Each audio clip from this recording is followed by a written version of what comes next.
Hey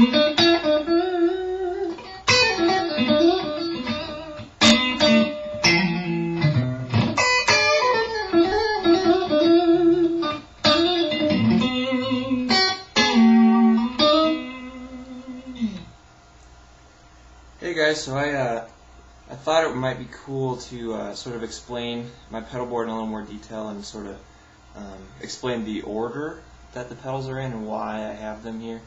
I've seen a lot of forums and stuff where people are wondering what order they should put their pedals in, so I thought I could share. So starting off, I got the Fuzz factory here, and I've seen a lot of videos where people have this in other places other than first in their rig, and I don't really know how that works because whenever I've played with this anywhere else, it doesn't sound good at all. The Fuzz factory loads the pickups in the guitar, so it really, from my understanding, it needs to be first.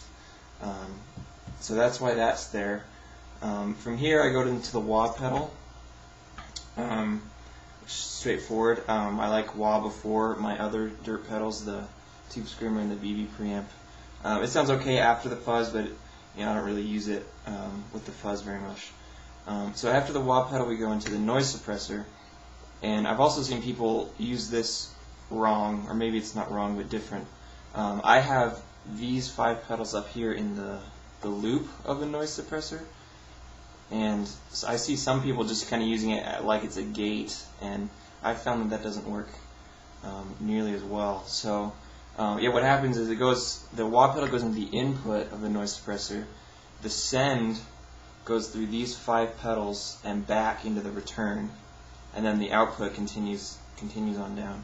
So yeah, in here I've got the Dyna Comp, the Pog, the 2 dirt pedals, and the Tremolo. The Tremolo's in there just for space reasons. It doesn't necessarily need to be in the loop, but just to give you an idea, the noise suppressor's on right now, and I just turned on both my distortion pedals.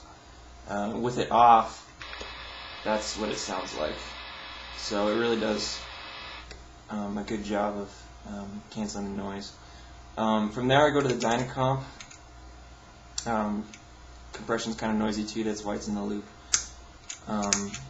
Got the Pog here. I put it before the distortions because I think the Pog needs a cleaner signal in order to track. It tracks well anyways, but it needed the clean signal to track the notes, and just I like the way the distortion sounds on top of the octave rather than octave on top of distortion.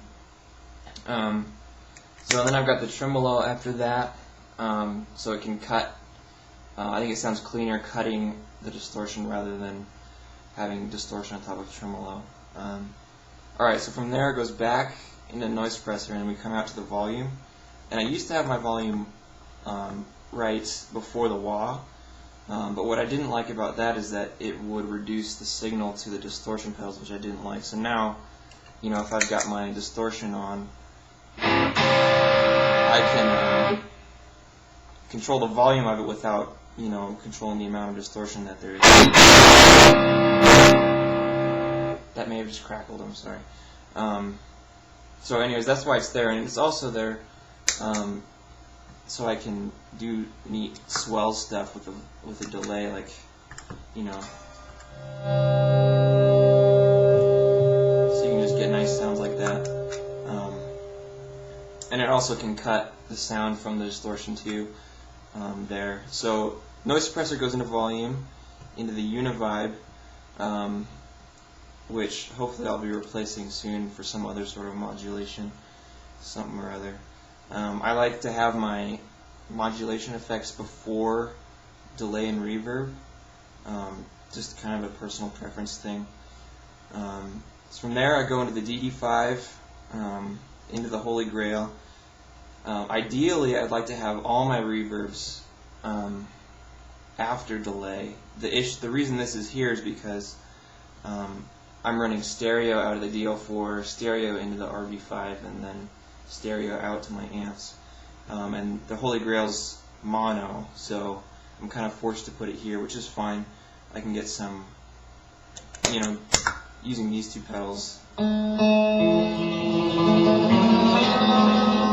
some good post-rock sounds.